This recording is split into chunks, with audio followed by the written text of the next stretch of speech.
ಆ ರಸ ಏನಾಗ್ತದೆ, ಪಶ್ಚಿಮ ಚಕ್ರ ಅಂತ ಆಗ್ತದೆ, ನಾಭಿಗಳಲ್ಲಿ ಬರ್ತದೆ, ಷಟ್ಚಕ್ರಗಳಲ್ಲಿ ಪಶ್ಚಿಮ ಚಕ್ರ ಇಲ್ಲಿರ್ತದೆ. ಆ ಚಕ್ರದ ಮೇಲೆ ಆ ರಸ ಪ್ರಭಾವ ಬೀರ್ತದೆ, ಆ ವಾಸನೆ ಪ್ರಭಾವ ಬೀರ್ತದೆ, ಶಾಂತಿ ಬರುತ್ತೆ. ಹಾಗೆಯೇ ಜೀವನದಲ್ಲಿ ನರನಾಡಿಗಳು ಶುಭ್ರವಾಗ್ತವೆ, ಎಲ್ಲ ರೋಗಗಳು ದೂರವಾಗ್ತವೆ. ಇಲ್ಲಿಂದಲೇ ಮೆದುಳಿಗೆ ಬರೋದು, ಮೆದುಳಿಂದಲೇ ಕೆಳಗೆ ರಕ್ತ ಹೋಗೋದು. ಆ ರಕ್ತ ಚಲನೆ ಇಲ್ಲಿ ಹೂವನ್ನು ಮುಡಿದಾಗ ಪ್ರಭಾವವನ್ನು ಕೊಡ್ತವೆ. ಅದಕ್ಕೆ ಹೆಣ್ಣು ಮಕ್ಕಳು ಹೂವನ್ನು ಮುಡಿಬೇಕು. ಇವತ್ತು ಹೂ ಮುಡಿಯೋರೇ ಇಲ್ಲ, ಹೂ ಮುಡಿಯೋದು ಫ್ಯಾಷನ್ ಅಂತ ಕಾಲ ಬಂದಿದೆ. ಹಾಗಾಗಿ ನಮ್ಮ ಹಿರಿಯರ ಕಲ್ಪನೆ, ಚಿಂತನೆ ಮನುಕುಲಕ್ಕೆ ಉದ್ಧಾರವಾಗ್ತಕ್ಕಂಥದ್ದೇ ಹೊರತು ಕೆಟ್ಟದಾಗ್ತಕ್ಕಂಥದ್ದಲ್ಲ. ಅವೆಲ್ಲ ದೂರ ಆಗ್ತಾ ಇದೆ. ನಮಗೆಲ್ಲ ಒಳ್ಳೆ ಹಾಸ್ಪಿಟ್ಲ್ ಬೇಕು, 5 ಸ್ಟಾರ್ ಹಾಸ್ಪಿಟ್ಲ್ ಬೇಕು. ದುಡಿತೀರಾ ದುಡಿತೀರಾ ದುಡಿತೀರಾ, ಭಾಳ ದುಡಿತೀರಾ, ಗಳಿಸ್ತೀರಾ ಗಳಿಸ್ತೀರಾ ಗಳಿಸ್ತೀರಾ, ಕೊನೆಗೆ ಎಲ್ಲಿ ಕೊಡ್ತೀರಾ? ಡಾಕ್ಟ್ರಿಗೆ ಕೊಡ್ತೀರಾ. ದುಡಿದದ್ದು ಯಾಕೆ? ಹಗಲು ರಾತ್ರಿ ದುಡಿದ್ರಿ, ಭಾಳಷ್ಟು ದುಡಿದ್ರಿ, ಸಂಪಾದನೆ ಮಾಡಿರಿ, ಆಮೇಲೆ ಕೊನೆಗೆ ಡಾಕ್ಟ್ರಿಗೆ ಕಟ್ತೀರಾ. ಅದಕ್ಕೆ ದುಡಿಮೆಯನ್ನು ಯಾಕೆ ದುಡಿಬೇಕು, ಯಾಕೆ ಬದುಕಬೇಕು, ಈ ಪ್ರಕೃತಿ ಕೊಡ್ತಕ್ಕಂಥ ಗಿಡ ಮೂಲಿಕೆಗಳು ಉಪಯೋಗ ಮಾಡಿ ದೀರ್ಘಾಯುಷ್ಯವಾಗಿರಬೇಕು.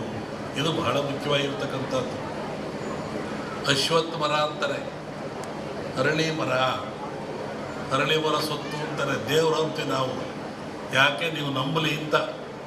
ದೇವರು ಇದಪ್ಪ, ಅಲ್ಲಿ ಸುತ್ತರಿ ಮಕ್ಕಳಿಂದರಿ ಮಕ್ಕಳಾಗ್ತವೆ, ತಲೆ ಕೆಟ್ಟರಿ ಒಳ್ಳೆಯದಾಗ್ತದೆ, ಅಲ್ಲೇ ಕೂತ್ಕೊಂಡ್ರೆ ನಾಗನ ಕಟ್ಟೆ ಇದೆ ಅಂತ. ಅದು ಒಂದು ಚಿಂತನೆ. ಆದರೆ ಅಶ್ವತ್ಥ ಮರ ಯಾಕೆ? ಅದು ದಿನದ 24 ಗಂಟೆಯಲ್ಲಿಯೂ ಸಹಿತ ಆಮ್ಲಜನಕವನ್ನು ಕೊಡ್ತದೆ. ಪಂಚತಾರ ವೃಕ್ಷಗಳು ಅಂತ. ಈ ಪಂಚತಾರ ವೃಕ್ಷಗಳು ದಿನದ 24 ಗಂಟೆಯಲ್ಲೂ ಆಮ್ಲಜನಕವನ್ನು ಕೊಡ್ತವೆ. ಯಾವುವು?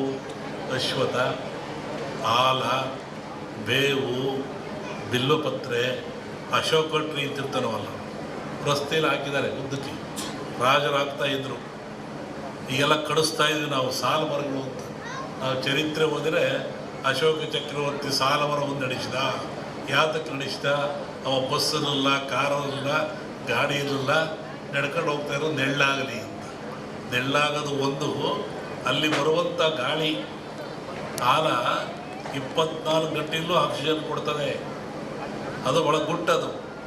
ಈ ಅಶ್ವತ್ಥ 24 ಗಂಟೆ ಕೊಡ್ತಕ್ಕಂಥದ್ದು. ಬಿಲ್ವಪತ್ರೆ ಅದು ಹಾಗೇನೆ. ಈ ಬಿಲ್ಪತ್ರೆ ಕೂಡ ಒಬ್ಬ ಮನುಷ್ಯನಿಗೆ 365 ಕಾಯಿಲೆ ಅಂತಾರೆ. ಆ ಬಿಲ್ಪತ್ರೆ ಬರತಕ್ಕೆ ಹೋಗಿ ಯಾರ್ಯಾರು ಕುತ್ಕೊಂಡು ಆ ಬಿಲ್ಪತ್ರೆ ತಂದು ಪೂಜೆ ಮಾಡಿದರೆ, ಮೈಗಿಟ್ಕೊಂಡ್ರೆ 365 ಕಾಯಿಲೆ ಹೋಗ್ತಾವಂತೆ.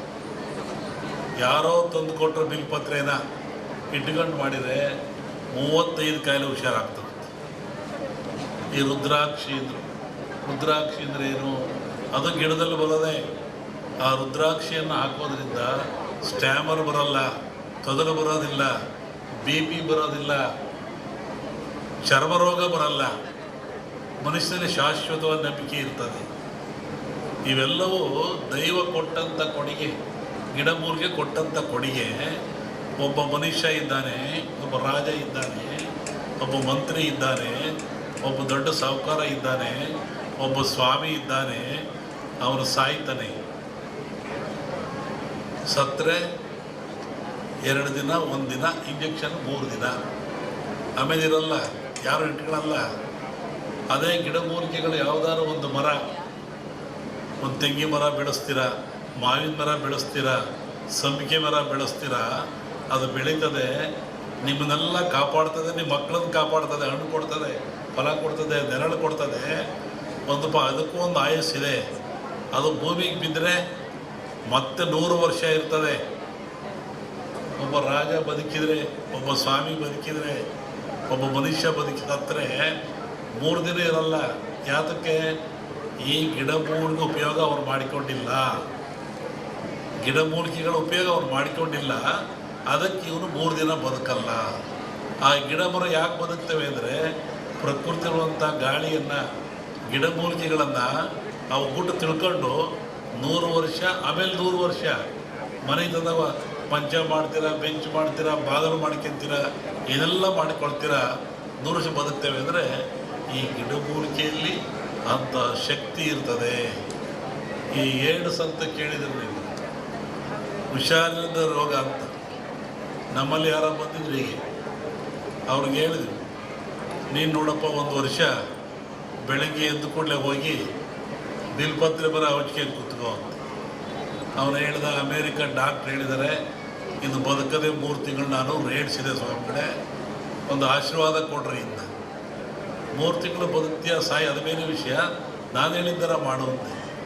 ಅವನು ಹೋಗಿ ಮಾಡ್ದ, ವರ್ಷ ಆದಮೇಲೆ ಬಂದ, ಸತ್ತು ಬಂದಿನಪ್ಪ. ಇಲ್ಲ, ನೀವು ಹೇಳ್ದಂಗೆ ಆ ಬಿಲ್ಪತ್ರ ಮರ ಔಷಧಿ ಕೂತ್ಕೊಂಡೆ, ಈ ಡಾಕ್ಟ್ರ್ ಹೇಳ್ತಾರೆ ನಿನಗದು ನೆಗೆಟಿವ್ ಆಗಿಬಿಟ್ಟಿದೆ, ಪಾಸಿಟಿವ್ ಆಗಿ ನೆಗೆಟಿವ್ ಆಗಿದೆ, ಇಲ್ಲವೇ ಇಲ್ಲ ಅಂತ ಹೇಳ್ತಾರೆ.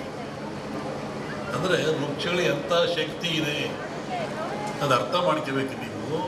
ನಿತ್ಯ ವಾಯುವಿಹಾರ, ಬೆಳಗ್ಗೆ ಎದ್ದ ಕೂಡಲೇ ಗಿಡಗಳ ಹತ್ರ ಹೋಗೋದು, ಸಾಯಂಕಾಲ ಹೋಗೋದು, ಮನೆಯಲ್ಲಿ ಒಂದು ಗಿಡ ಹಾಕೋದು, ಒಂದು ವೃಕ್ಷ ಬೆಳೆಸೋದು, ಒಂದು ಹೂವಿನ ಗಿಡ ಬೆಳೆಸೋದು, ಹಣ್ಣಿನ ಗಿಡ ಬೆಳೆಸೋದು ಮನೆಯಲ್ಲಿ ಮಾಡಿದರೆ ಅದರ ಗುಟ್ಟು ಭಾಳ ಪವಿತ್ರವಾಗಿರ್ತಕ್ಕಂಥದ್ದು.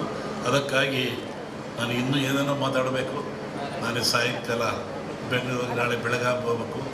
ಹೀಗಾಗಿ ಈ ಒಂದು ಭಾಳ ಮಹತ್ತರವಾದ ಕಾರ್ಯ, ಭಾಳ ಸಂತೋಷ ಆಯಿತು. ನಮ್ಮ ಆನಂದ ನಮಗೆ ಭಾಳ ಆತ್ಮೀಯರು, ಬೇಕಾದವರು. ಪಾಪ ಏನೋ ಯುದ್ಧ ಕಾಲದಲ್ಲಿ ನಮ್ಮಲ್ಲಿ ಬರ್ತಾಯಿದ್ರು, ಅವ್ರ ಮನೆಗೆ ಹೋಗ್ತಾ ಇದ್ದೆ ನಾನು. ಆಮೇಲೆ ಒಂದು ಇದು ಶುರು ಮಾಡಿ ಮಹರ್ಷಿನ ಪದವಿಯನ್ನು ನಾವೇ ಕೊಟ್ವಿ. ಇವತ್ತು ಭಾಳ ಎತ್ತರಕ್ಕೆ ಬೆಳೆದಿದ್ದಾರೆ, ಭಾಳ ಎತ್ತರಕ್ಕೆ ಬೆಳೆದಿದ್ದಾರೆ. ನಮಗಂತೂ ಭಾಳ ಸಂತೋಷ.